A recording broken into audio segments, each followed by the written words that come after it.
Stardom 101. Stardom 101. Stardom 101. Stardom 101. It's the Stardom 101 magazine podcast.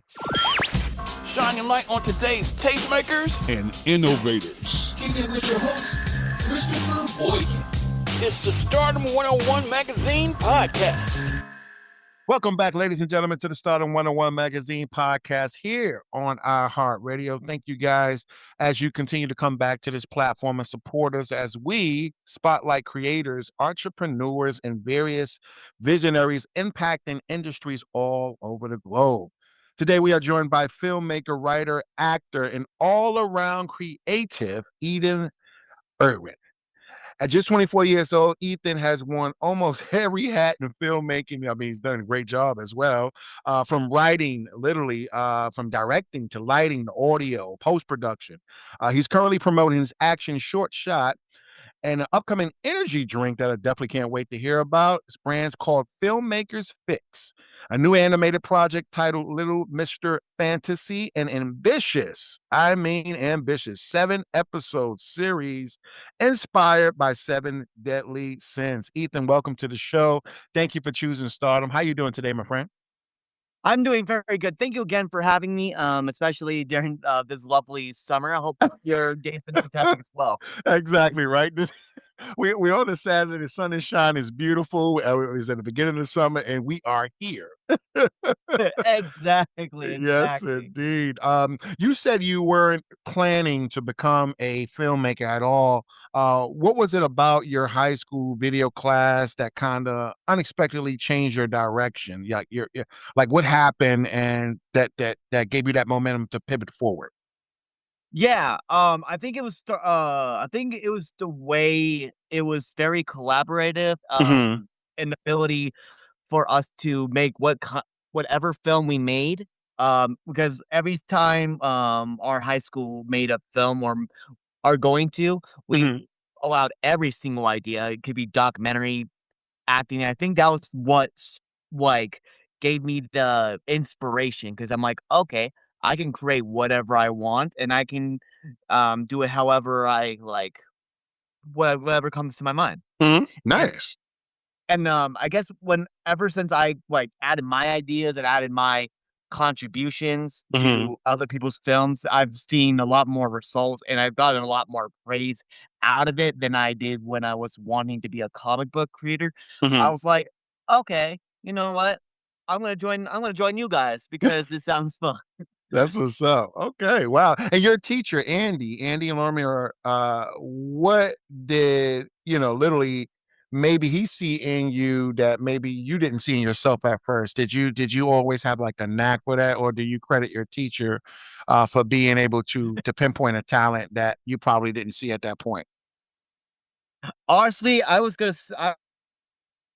gonna say that, like, if it wasn't for him, I wouldn't be where I am today. I can Wow. definitely tell you that when Mhm. I made a film with him, I guess a couple years ago, Mhm. I think he gets what what I'm trying to do, and he helps me every single way. But in the beginning, ever since he made that class to a reality, Mhm. my life has been turned 180. Wow, that's beautiful, man. You describe yourself as a writer, filmmaker, actor, audio specialist, pretty much wearing, everything in the production atmosphere, so in that realm. Which role feels most natural to you? And like kind of like why? Which one do you really like enjoy? Which role? I will personally say, director. I like being behind the camera, being able to get my stories, get my vision as close as possible. Now, there are times where I had to do everything all at once, like Spike Lee version. Mhm. As fun as that is, like being behind the camera, getting my story concise and precise Mhm. is personally my stronger suit in terms of Nice. my field. Okay, nice. And you're certified in broadcast media. For those who don't know, ladies and gentlemen, this is the man you want to go see. I gotta put that plug in there for you, Ethan. What are some kind of like common mistakes that new filmmakers probably make before they even, before they ever hit record? Like from your knowledge, from your expertise, Ethan, just like before they even press record, what are some common mistakes that you probably see new filmmakers make that we can kind of pivot and give a little bit of advice to those people too, from your expert? Yeah. Mhm. I would say the biggest mistake that most beginner filmmakers do is they overproduce. Like they thinking, "Oh, I'm gonna put some action shots. I'm gonna get Vin Diesel. I'm gonna get Chris, whatever that is." I'm like, hold on, Hey, wait a minute. slow down, slow I down a got you. bit." Like, Uh, I would honestly encourage the beginner filmmakers to learn themselves and the world around them. nice, Um, Ethan. that Nice. that's personally how I am. Like, Mhm. that's how I started when I went to, high school. At first, I was one of those people, I'm like, "Dude, I'm gonna get Dwayne Johnson on this, you watch." And, but honestly, ever since, like, the high school, they, had us focus on techniques, Mhm. skill-wise, what get better in our craft, and then Mhm. later on, maybe then you can go on this whole, like, celebrity Ross list, like I see. Hollywood. Yeah. Okay. So I would say start from scratch Mhm. and then work your way and increase your skills from there. Nice. And you're working on a lot right now for those who don't know. Ethan, tell us about your action short film shot. What can audience expect from this short? Yeah. And this is gonna be a surprising one because this is the first time I'm actually gonna attempt stunt performances. And I'm talking like fight scenes. And also one of the coolest things about it is because I've managed to got a stunt coordinator who's gonna help me out with this whole thing. So not Mhm. only will this action shot be 100% stunts, but Mm. it will actually be the first time I ever pushed past that because I in my entire career I've never made an action shot, like, Okay. action film before. So this is gonna be a whole new, level of where I'm at in terms Okay. of my field. Nice. And you also mentioned in the upcoming energy drink called Filmmakers Fix. That's a unique move, by the way. I think that's really dope. How did that idea come about? And like what's the vision behind that? Okay, I'll tell you the short story where, I always like, ever since, again, I was a kid, I wanted to be in everything. Mhm. As much as I can. And when I got this company, it's called Swift Energy, who manufactures my energy drink, and they're like, "What should we name it for?" And I'm like, "Okay, what's a good name for my situation?" And Uh, filmmakers work at like 3 a.m., 4 a.m. We need a little fix to boost us up, and I'm like, "Yo, that's we can put good. that name together." And I was like, "Filmmakers Fix, perfect." That's So beautiful. so after when we come up with that idea and stuff, we had the luxury opportunity to taste it first. So Mhm. therefore, making sure that it's like the good energy drink. Mhm. Mhm. Um, and then it just snowball from there. And Nice. and I tried to do my first test commercial, and I'm like, you know what, this is just perfect. It feels like I'm on a Red Bull commercial somehow. Um, So, yeah, yeah, and ever since then, like, I look up at my energy drink, and it actually kind of reminds me how far I've come to how Nice. far About to go. I've put. Wow. Yeah. That's nice, man. I mean, your first animated short film, Little Mr. Fantasy, that sounds exciting as well too. What inspired you to move into animation? Because animation is like a whole different category, a whole different category in itself. So for you, what's that move like with the animation pivot? Yeah, yeah. See, because it's the coolest thing about animation, like, I've Mhm. always wanted to make one but it's so hard to find the right artist, and since I'm kind of a perfectionist in my filmmaking, I want it done right, and when Mhm. I met my animator and I was telling him this idea, he's like, "Dude, I could actually do this for you." I'm like, "I'm sorry, you can? You can? Well, perfect." I'm like, "Don't Yeah. let me stop you." And then, and he, after he gave me some, dem like, test shots, I'm like, "Yo, this is gonna be amazing." Like, at Wow. first, I didn't wanna make a animation yet, but Mhm. it was something that just happened, and I got curious to see if, like, how can we get this done? I'm Mhm. kind of that one person in filmmaking, like, if I wanna make an animation film at that point. I'm like, okay, let's make it Let's happen. make it happen. Or Nice. or like you'd be like me, who is I like accidentally puts it out there and then again respawn. I'm like, oh shoot, okay, I guess we're doing this. We're gonna make it happen. And you also have a 7-episode series based around the 7 deadly sins.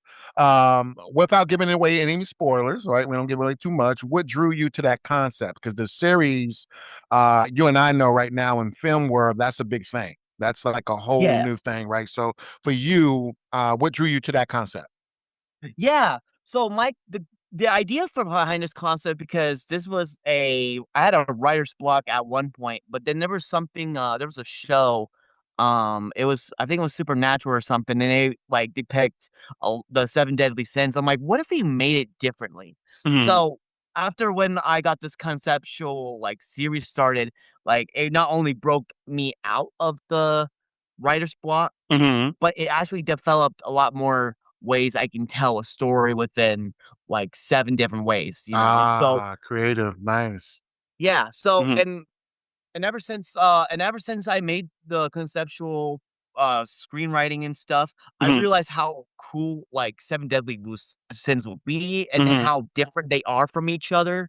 And then like and I will say too, like I think that like I would inspire writers to do that kind of Mm. situation. It's like, do, like, 7 Deadly Sins, how would you describe it? How would you end it? I It see. I it see. gives a writer a good creative challenge, kinda. Nice.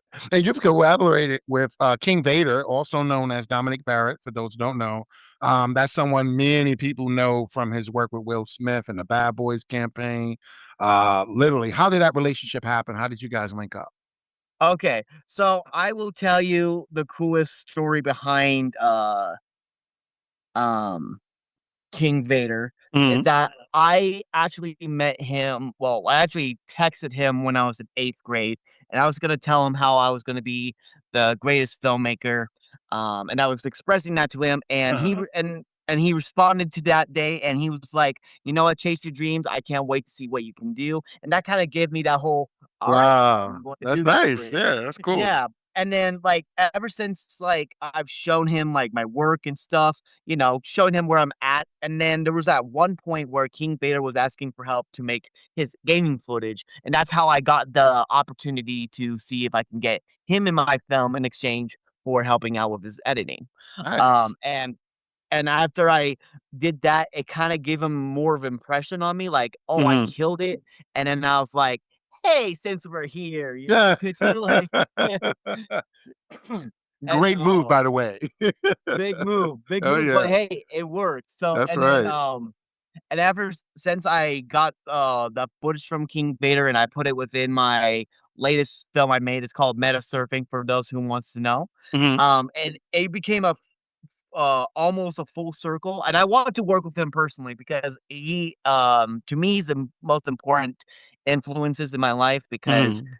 he made anime film, like, live actions and working Will Smith, and I'm like, "You know what? That is a type of person I want to be around, someone who Nice. finds success in this field and wants to work with people he, inspires," and I'm like, "You know what? I like that," so it it was a very inspiring thing for, someone like me who, like, look up to King Bear to ending up working with him. It was a pure, like, luck, but also grateful, circumstance. Beautiful, Ethan. And what's for those who are listening now who want to collaborate with you, right? Because you got some stuff coming up as well too. Where can everyone kind of follow your journey, keep up with your projects, watch it, stream, support, subscribe?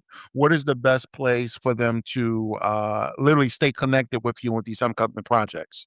Yeah, I would say, like, go to my YouTube channel, and that's literally my first name, Ethan, and last name Irwin, Irwin, so people can keep up with, like, my projects and then all the completed. If you want behind the scenes, I also posted it on YouTube, but I also posted on my Instagram, and my Instagram is iamking.kong, because I got that inspiration between King Kong because he's my favorite fictional creature.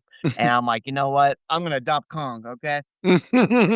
If, someone can have King Vader or someone can have, like, King Batch, I'm gonna be King Kong. Why not?" Nice. All right. Well, thank you for joining us once again. The Stardom One Magazine podcast, Ethan. Ladies and gentlemen, make sure you be sure to support Ethan at his YouTube channel as well as his platforms. Don't worry, we have the social media links in the caption of the episode. Follow his journey. Continue to support him as he's building his career in filmmaking. And he's already on the rise. He's already making major moves. And once again, one day you might be able to work with Ethan. Yeah. That's right. My DMs are always open. Like, what's 2026? What's happening? Let's make it happen. Always, as always, stay inspired, stay creative. And as well, we see you guys next week. Same time, different place. Be good, stay blessed, and thank you for listening. Thank you. People, all right. Take care. Yes, sir.